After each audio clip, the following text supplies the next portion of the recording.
In the year 334 BC, Alexander, reigning as a king of Macedonia, embarked upon an unparalleled military endeavor, confronting the formidable Persian Empire, the dominant force of his era. Despite his tender age of merely 20 years, Alexander exhibited a remarkable leadership prowess, triumphing in successful battles. Over the span of an outstanding decade-long campaign, extending to the farthest reaches of the known world, he established one of the most expansive empires in history. Few individuals have left such an indelible mark on the annals of humanity. He was named Alexander the Accursed by the Persians. In the Western world, though, his legacy was immortalized as Alexander the Great. During the epoch of ancient Greece, commencing around 500 BC, this rugged terrain bore witness to remarkable advancements in arts, philosophy, and warfare, which eventually dominated two eminent city-states: Athens, a maritime force where democracy, arts, theater, and philosophy flourished, and Sparta, a stern militaristic society renowned for its formidable army in 400 BC. These city-states united against the formidable Persian Empire. At the narrow defile of the Thermopylae, a small Greek contingent, led by 300 Spartans, violently stalled the vast Persian army for 3 days before succumbing to encirclement and demise. Eventually, at the Battle of Salamis, the Greek naval forces triumphed over the Persians, yet failed to prevent the desecration of the sacred temple of Athenian Acropolis. The ensuing year witnessed the decisive Greek victory of Plataea, compelling the Persians to retreat from their invasion. These subsequent 5 decades marked the golden era of classical Greece. However, escalating tensions between Athens and Sparta, alongside their allies, participated prolonged and ruinous conflict, plunging the Greek world into decades of strife. These intercity wars endured for almost a century, leaving the region enfeebled and susceptible to the ascent of a new power from the north. For centuries, the sophisticated Greeks regarded the mountainous realms of Macedonia as a rustic, quasi-Greek hinterland under the region of the King Philip II. However, Macedonia emerged as a formidable military entity. Among his most renowned reforms was the adaptation of Sarissa, an 80-foot pike doubling the length of the conventional Greek spear, and was wielded by disciplined infantry formations known as phalanxes. In 338 BC, at a battle of the Cheronia, Philip's forces decisively vanquished the combined armies of Thebes and Athens. Philip had already asserted control over the majority of his neighboring territories. To this triumph, he unified Greece under the banner of the Hellenic League, or League of the Corinth. With Philip appointed as hegemon, or supreme commander, only Sparta remained aloof. Philip commenced preparations for a good campaign. An Hellenic or all-Greek army crusaded against Persian army, which was weakened and vulnerable at the time. However, on the verge of launching this enterprise, Philip fell victim to assassination by his own bodyguard, a casualty of Macedonia's ruthless court intrigues. And after that, he was replaced by his 20-year-old son, Alexander the Gifted, the Restless, mentored by eminent philosopher Aristotle. And already a seasoned military strategist, Alexander inherited his father's ambitious plan to invade Persia. Yet first, he needed to consolidate his own reign. He quashed potential contenders at home, suppressing rebellions in Elia. Thessaly and central Greece, Thebes faced severe retributions. Eventually, the population got enslaved, and all the ancient structures got destroyed. In the spring of 334 BC, trying to embark on his Persian campaign, Alexander led his army across the Hellespont into Asia Minor, heralding the commencement of one of the history's most remarkable military expeditions. Alexander commanded an army of approximately 4,000 soldiers, drawn from various regions of Greece. The infantry, under the experienced Macedonian general Parmenion, comprised 9,000 Macedonian phalangists in the front rank, armed with formidable 80-foot sarissa. These highly trained professionals formed a 16-rank deep phalanx, presenting an imposing wall of spear tips that appeared nearly impregnable. However, the phalanx formation was cumbersome, leaving it vulnerable to attacks from the sides or rear. To counter this weakness, 3,000 elite infantry, known as hypaspists or shield bearers, equipped with shorter spears, protected the flanks under the command of Parmenion's son. Nicanor. The second line consisted of 7,000 Greek allies and 5,000 mercenaries, resembling hoplites armed with shorter 8-foot spears, although not as formidable as the Macedonian phalangites. They were still well equipped and heavily armored for that period. The Agrianes, I probably butchered that, skilled skirmishers from present-day Sarver, Bulgaria, served as the army's elite javelin throwers. Additionally, skirmishers from Thrace and Illyria were armed with various ranged weapons, such as javelins, slings, and bows. The shock troops of Alexander's army comprised the Companion cavalry, consisting of 1,800 elite horsemen armed with spears and swords, another son of Parmenion. Alexander personally led the royal squadron, while additional cavalry units from Thessaly, other Greek regions, and mounted scouts from Thrace and Paeonia completed the cavalry's contingent. The vast Persian Empire was organized into satrapies, each governed by a satrap. Concerned satraps in Asia's Minor facing Alexander's advancing forces were forced to strategize. Memnon of Rhodes, a skilled Greek general serving the Persian Empire, advised against engaging Alexander directly. Instead, he proposed a scorched earth tactic, advocating the destruction of villages and crops while retreating the land, thereby starving Alexander's army. Despite its wisdom, satraps were reluctant to devastate their own territories without resistance, choosing instead to confront Alexander's forces at the river of the Granicus. The Persian army positions itself behind the river, which although shallow spans 16 feet with steep banks. Their front line comprised approximately 10,000 cavalries drawn from various regions of the empire, supported by several thousand Greek mercenaries in reserve. These mercenaries, armed against to hoplites, were held back, possibly due to doubts about their loyalty in battling fellow Greeks. Alexander, determined to prevent the Persians' retreat, swiftly moved his elite troops to the Granicus. Parmenion commanded the left wing, consisting of the Thessalian, Greek, and Thracian cavalry, in the center were the phalanx formations led by 6 commanders. Alexander himself led the right wing, accompanied by the Companion cavalry. Hypaspes, Agranian skirmishers, and archers, despite being potentially outnumbered, Alexander disregarded advice to delay the assault until dawn, opting for an immediate attack. Alexander personally led the crossing, urging his troops forward despite the barrage of the projectiles from the Persian forces. As they reached the opposite bank, they faced a fierce onslaught from Persian cavalry. Amidst the chaos, Alexander fought at the forefront, engaging the Persian cavalry in a ferocious struggle. Although his tactics appeared audacious, Alexander's objective was to buy time for the remainder of his forces, particularly the formidable Macedonian phalanx, to cross the river and join the fray. Suddenly, Alexander found himself in a fight for his life, confronted by 2 Persian nobles. Processes rode up and struck at Alexander's head with his sword, denting his helmet. However, the helmet absorbed much of the impact, enabling Alexander to swiftly retaliate, thrusting his lance and bringing the Rosses down. As Spithridates moved in from behind with a sword aimed at the king, Black Salatus, son of the Dropidas, intervened, serving the Spithridates' arm along with the sword. Again, I'm sure I butchered that. With the Greek army now positioned across the river, the Persian cavalry encountered a formidable barrier of Macedonian spears. Facing the daunting prospect, most of them turned and fled. The swift and forceful nature of Alexander's assault meant that the Greek mercenaries aligned with Persia had not even joined the fray. In his fury, perhaps viewing these mercenaries as traitors, Alexander disregarded their pleas for clemency, resulting in their complete encirclement and annihilation.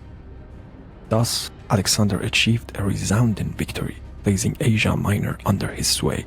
However, he was keenly aware that the Persian Empire still wielded immense wealth and power, already marshalling its vast resources to confront him. To solidify his place in history and conquer his formidable empire, Alexander knew he must next confront Darius, the king of the kings himself. As Alexander advanced towards Sardis, the capital of the Persia province of Lycia, its commander capitulated without resistance. Yet, before further progress could be made, Alexander recognized the importance to neutralize Persia's naval dominance. Persia boasted a formidable fleet with strategic naval bases dotting the eastern Mediterranean, posing a potential threat to Alexander's lines of communication with Greece. Opting to avoid a direct maritime confrontation, Alexander resolved to strike the nearby Greek coastal strongholds of Miletus and Halicarnassus. Despite their determined resistance, both cities fell by winter. The following spring of 333 BC saw Alexander pressing onward into Lycia and Phrygia. At Gordium, he confronted the legendary Gordian knot, swiftly dispatching it with his sword. Meanwhile, Memnon of Rhodes, a skilled Greek general serving the Persian cause, spearheaded Persian naval operations in the Aegean, seizing control of Chios and Lesbos. LOL. However, with Memnon's untimely demise due to illness, the Persians' offensive faltered. The stage was set for the pivotal Battle of Issus, marking 18 months since Alexander's audacious invasion of the Persian Empire. As Alexander's forces traversed Cilicia, poised to breach the Nur mountains into Syria, the main Persian army under King Darius III emerged to the north. Darius was resolute in his intent to ensnare and obliterate Alexander's outnumbered army, positioning his forces to cut off their escape route on the coastal plain near Issus. The ensuing battlefield, a narrow strip just 6 miles wide between mountains and sea, compelled Alexander to confront Darius despite the numerical disadvantages. Darius commanded a formidable force, potentially numbering up to 100,000 troops, including elite units such as Immortals and Greek mercenaries hoplites. Alexander in return organized his troops, entrusting his left flank to Parmenion, while positioning himself and his elite units on the right wing nearest the mountain slopes. Observing the strength of the Persian cavalry facing Parmenion, Alexander swiftly dispatched Thessalian cavalry to reinforce him. Despite Darius' imposing stance behind Phalanx River, he awaited Alexander's assault. Macedonian king railed his troops, exhorting them by name to display valor in the upcoming battle. Then, leading his army's right wing, he made a decisive charge. Once more, the swiftness and impact of the Macedonian advances caused the enemy to stagger backwards. However, in the heart of the battlefield, Macedonian phalanx encountered difficulties, striving to keep pace with Alexander. Its formation became disorganized, consequently engaged in intense combat against Darius's Greek mercenaries. The phalanx found itself gradually pushed back, recognizing the peril. Alexander swiftly recognized his forces, spearheaded a bold assault directly at the Persian center alongside the companions. The Greek mercenaries threatened him from the flank, soon found themselves in disarray, enabling the Macedonian phalanx to regain the momentum. Alexander passed forward, aiming for the great king, Darius himself. Yet, rather than confront the seemingly audacious and fearless Macedonian king, Darius fled the battlefield aboard his royal chariots. Meanwhile, Parmenion, commanding the Macedonian left wing, found his forces locked in a desperate struggle against the elite Persian cavalry. The outcome of this flank engagement held the potential to encircle Alexander's army and snatch victory from the brink of the defeat for the Persians. Nevertheless, Parmenion and his troops valiantly resisted, steadfastly holding the Persians at bay. As word spread among the Darius forces that their leader had fled, many abandoned the fight in a bid to save themselves, resulting in a catastrophic turn of events.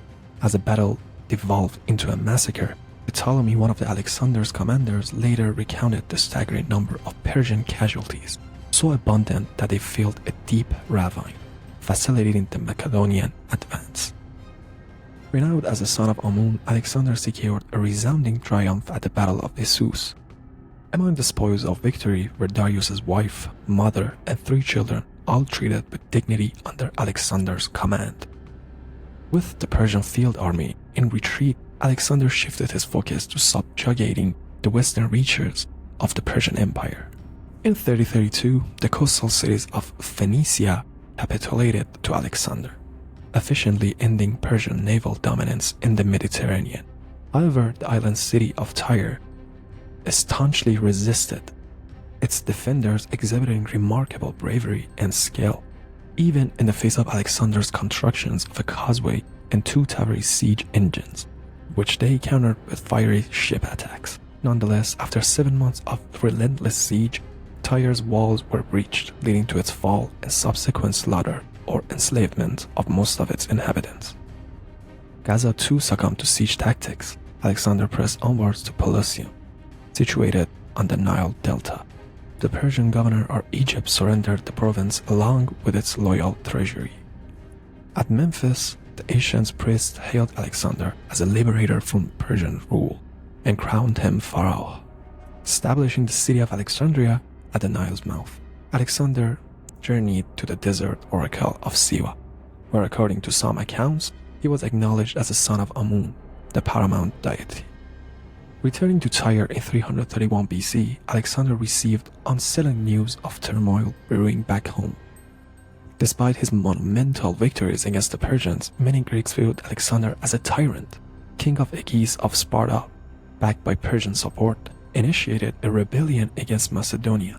Meanwhile, Antipater, Alexander's commander in Greece, grabbed with uprising in Thrace. Swiftly responding, he marched south and clashed with Aegeus near the city of Megalopolis. I butchered that.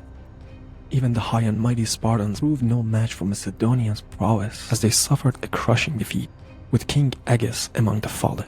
With his Greek stronghold restored, Alexander set his sights on the heart of the Persian Empire, anticipating a decisive confrontation with Darius, despite a tempering offer from the Persian king, proposing a substantial fortune in gold, marriage to his daughter, and half his empire in exchange for peace. Alexander, emboldened by his string of victories and divine prophecies, remained resolute in his ambitions to conquer the entire known world. Rejecting Darius's proposal, Alexander declared his intent to claim it all. In 334 BC, at the age of 21, Alexander, ruler of the modest Greek kingdom of Macedonia, launched an audacious invasion of the sprawling Persian Empire. Against overwhelming odds, bolstered by Greek military superiority and Alexander's unwavering leadership, he achieved notable victories at the River of Granicus and Issus. After conquering Persian territories to the west of the Euphrates River, his focus shifted eastwards toward the heartlands of the empire, aiming for a decisive confrontation with King Darius III. Upon learning that a formidable Persian army led by Darius had gathered at Gaugamela near modern-day Mosul in Iraq, he wasted no time in heading straight for it. This battle represented Darius's final opportunity to halt Alexander's advance and Alexander's chance to crush Persian dominance once and for all. The Battle of Gaugamela unfolded on open terrain, a choice made by Darius to maximize the advantages of his larger numbers. Additionally, his forces meticulously prepared the battleground, clearing and leveling the land to facilitate the deployment of Persian war chariots.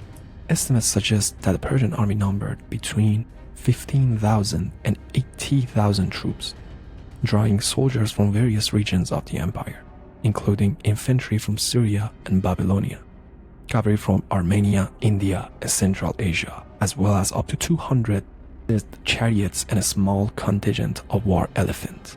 Despite being outnumbered, Alexander's army, composed of Macedonian veterans armed with the formidable sarissa spikes, along with the Thracians and Thessalian cavalry on the left flank, I butchered them, including the renowned companions and hypaspists, respectively, prepared to engage. The battle commenced as Alexander executed a surprising maneuver, leading his forces to the right flank, catching the Persians off guard.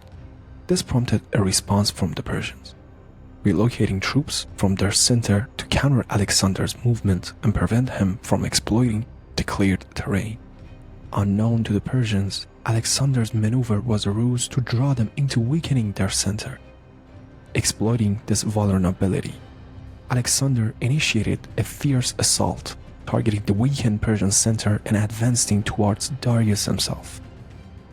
As chaos engulfed the Persian ranks, with the center collapsing and Darius fleeing, Alexander's left flank faced severe pressure. Parmenion, confronting a relentless assault from Persian cavalry, found himself almost encircled. Despite forcing overwhelming odds, Parmenion urgently sought Alexander's assistance. Responding swiftly, Alexander redirected his focus, charging at the Persians' right wing, resulting in a fierce and costly engagement. Ultimately, the battle culminated in a resounding victory for Alexander. Despite the valiant defense by Persian forces at the Persian gates and the Zagros mountains, Alexander's army prevailed after finding a strategic mountain path, encircling and defeating the defenders.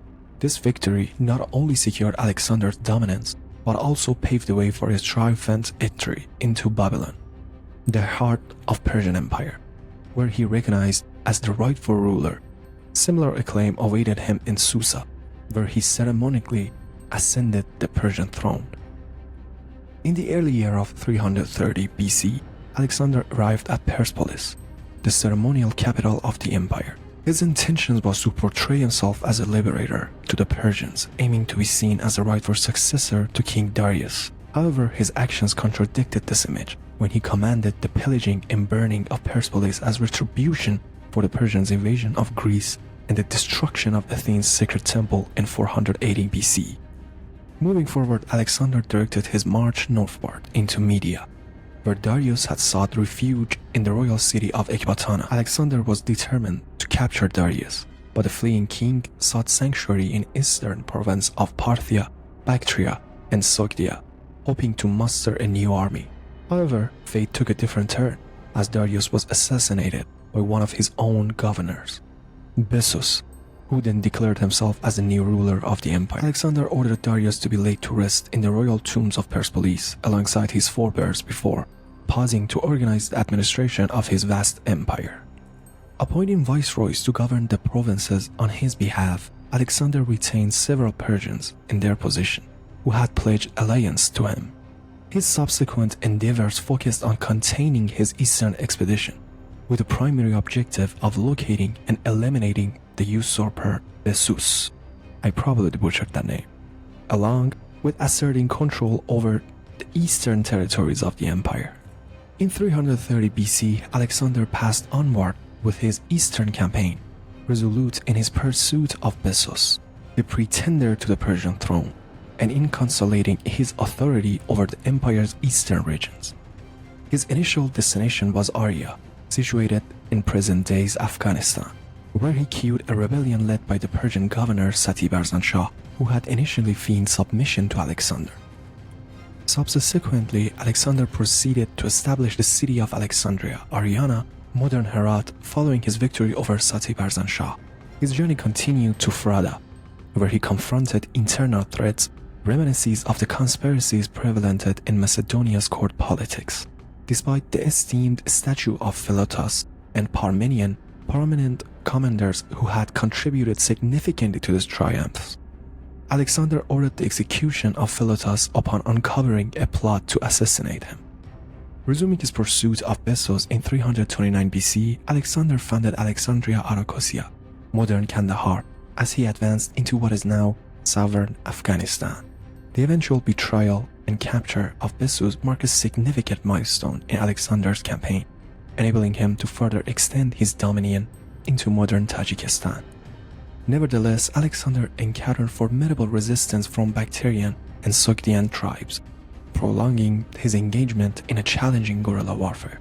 Despite emerging victorious against nomadic adversaries near the Jaxares River, the ongoing conflict strained his relations with his Macedonian troops, who increasingly grew discontented with his relentless pursuit of conquest and adoption of Persian customs, which they viewed as decadent. Amidst internal dissent and external challenges, Alexander's demise in 323 BC left behind a vast yet fragile empire, precipitating a period known as the Wars of the Successors. The ensuing power struggles among his generals, coupled with the tragic fate of Alexander's family and the mysterious disappearance of his gold sarcophagus, underscored the complexities and uncertainties of his legacy. Alexander's unparalleled achievement reverberated across the Asian world, ushering in the Hellenistic age and catalyzing cultural exchanges that would shape the trajectory of civilization for centuries to come. Despite the eventual fragmentation of his empire, Alexander's enduring influence resonates in the annals of history, epitomizing the boundless ambition and enduring legacy of one of the antiquity's most legendary figures.